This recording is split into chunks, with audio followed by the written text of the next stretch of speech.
Hello, আসসালামু আলাইকুম everyone. কেমন আছেন? আশা করি অনেক ভালো আছেন। Welcome to my YouTube channel এবং welcome to my another new blog.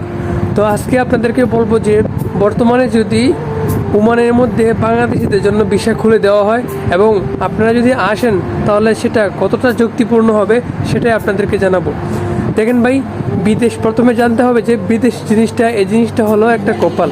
যার কপাল আছে সে ভালোভাবে কাজ করতে পারবে, ভালো টাকা ইনকাম করতে পারবে, আর যার কপাল নাই সে করতে পারবে না। তো বিষয় হচ্ছে যে আমরা বাংলাদেশিরা অনেকেই কাজ না শিখে আসি, সেই ক্ষেত্রে আমাদেরটা একটু ভিন্ন হবে। আমরা যারা কাজ শিখে আসি, আমরা তা হতে পারে যে যারা কাজ পারে তারা অনেক আগে কাজ পাইবে, আর যারা কাজ পারে না তারা অনেক পরে কাজ পাইবে, অথবা যে কোনো ধরনের কাজ করতে হবে। চলেন আপনাদেরকে মূল বিষয়টা বলি।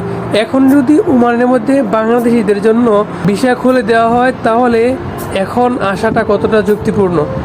আসলে কি বর্তমানে ওমানের মধ্যে অনেক মানুষ চলে আসছে, বর্তমানে ওমানের মধ্যে অনেক প্রবাসী রয়েছে, এমনকি বাংলাদেশিরাও এরকম অনেক আছে যারা আজকে 6 থেকে 1 বছর ধরে বসে আছে, কোনো কাজ পায় না।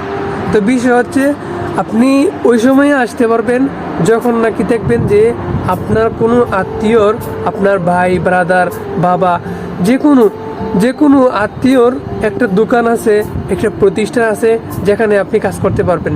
ঠিক আছে, যেমন মনে করেন যে আপনার ভাইয়ের একটা ফুলের দোকান আছে, তো ওই দোকানের মধ্যে একটা লোক দরকার, আর ওই লোকটা ওই বিষয়টা যখন বার করছে আর ওই বিষয়ে আপনি আসছেন, তাহলে আপনার জন্য প্লাস পয়েন্ট।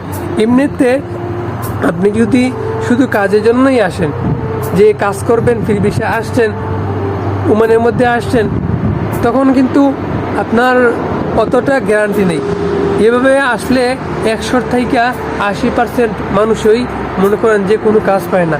তো ভাই, একটাই বিষয় মাথায় রাখবেন যে নির্দিষ্ট কোনো প্রতিষ্ঠান যদি থাকে তাহলে আসতে পারেন, নির্দিষ্ট কোনো প্রতিষ্ঠান যদি থাকে তাহলে আসতে পারেন, অথবা যদি নির্দিষ্ট কোনো মালিকানাধীন কোনো ভিসা পান তাহলে আসতে পারেন। যেমন মনে করেন যে হাউস ড্রাইভার বা তাব্বাকার, যে মাতবাক মানে কিচেনের মধ্যে কাজ করবেন, রান্না বান্না করবেন, এগুলো হলে আসতে পারেন। সরাসরি আইসা যেন কাজ করতে পারেন, ওই কাজের মধ্যে আসবেন। আর এমনিতে ফ্রি ভিসা আইসা কাজ কখনোই পাইবেন না। তো যদি ভিডিওটা ভালো লেগে থাকে অবশ্যই লাইক করবেন, কমেন্ট করবেন, অবশ্যই তো সাবস্ক্রাইবের সাথে সাথে থাকবেন। আল্লাহ হাফিজ।